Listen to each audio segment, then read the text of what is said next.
Hi friends, welcome back to my channel. ఈరోజు మరొక కొత్త నోటిఫికేషన్తో మేము ముందుకు వచ్చాను.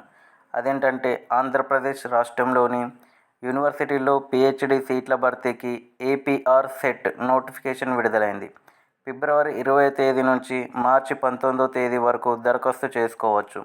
ఏప్రిల్ 4 నుండి 7వ తేదీల మధ్య దరఖాస్తులో సవరణలు చేసుకునే వెసులుబాటు ఉంది.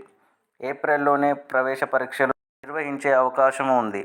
ఉదయం 9 గంటల నుండి 11 గంటల వరకు, మధ్యాహ్నం 2 గంటల నుండి 4 గంటల వరకు పరీక్షలు జరగనున్నాయి. మరింత పూర్తి సమాచారం కోసం 9030407022 నెంబర్కు లేదా sets.apsche.ap.gov.in వెబ్సైట్ను సంప్రదించవచ్చు. ఇటువంటి మరిన్ని నోటిఫికేషన్ కోసం నా ఛానల్ని సబ్స్క్రైబ్ చేసుకోండి, లైక్ చేయండి, షేర్ చేయండి మరియు కామెంట్ బాక్స్లో కామెంట్ చేయండి. Thank you.